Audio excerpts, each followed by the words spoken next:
കോൺഗ്രസിനെതിരെ ആഞ്ഞടിച്ച് BJP. സംസ്ഥാന അധ്യക്ഷൻ K Surendran. ഇടത് വലത് മുന്നണികൾ ഉന്നയിക്കുന്ന രാഷ്ട്രീയം കേരളം വിലയിരുത്തണം. കോൺഗ്രസിനെ ഒരു കൂട്ടർ ഹൈജാക്ക് ചെയ്തു. പോപ്പുലർ ഫ്രണ്ടും തങ്ങളും മതിയോ തെരഞ്ഞെടുപ്പ് ജയിക്കാനെന്ന് കെ സുരേന്ദ്രന്റെ ചോദ്യം. തോൽവി ഭയന്നാണ് ജനസഭ കോൺഗ്രസ് അലങ്കോലപ്പെടുത്തിയതെന്നും സുരേന്ദ്രൻ പാലക്കാട് വാർത്താസമ്മേളനത്തിൽ പറഞ്ഞു. ഇന്ന് ഷാഫി പറമ്പനും വി ഡി സതീശനും കോൺഗ്രസിനെ ഒരു കൂട്ടരുടെ ആലയിൽ മാത്രം കൊണ്ട് കെട്ടിയിരിക്കുകയാണ്. കോൺഗ്രസ് ഒരു വിഭാഗത്തിന്റെ താല്പര്യങ്ങൾ മാത്രം സംരക്ഷിക്കുന്ന പാർട്ടിയായി അധപ്പതിച്ചു കഴിഞ്ഞിരിക്കുന്നു. പാണക്കാട് തങ്ങളുടെ അനുഗ്രഹം തേടാൻ പോയവർ മറ്റ് സമുദായ നേതാക്കളുടെ ഒന്നും അനുഗ്രഹം തേടാൻ എന്തുകൊണ്ട് പോയില്ല? പാണക്കാട് തങ്ങളെ മാത്രം കണ്ട് തൃപ്തിപ്പെടുത്തിയാൽ മതി എന്നുള്ള നിലയിലേക്ക് കോൺഗ്രസിനെ കൊണ്ടെത്തിച്ചത് ഈ വോട്ട് ബാങ്ക് രാഷ്ട്രീയത്തെ ഭയന്നുകൊണ്ടല്ലേ?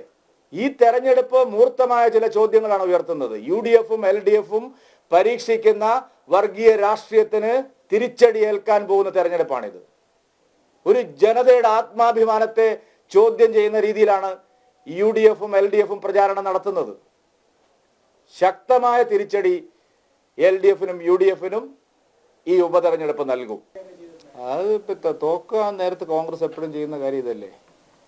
തെരഞ്ഞെടുപ്പ് തോക്കുമെന്ന് പറഞ്ഞിട്ട് അടിയന്തരാവസ്ഥ പ്രഖ്യാപിച്ച ഒരു പാർട്ടിയല്ലേ, ഭരണഘടനയെ സസ്പെൻഡ് ചെയ്ത ഒരു പാർട്ടിയല്ലേ.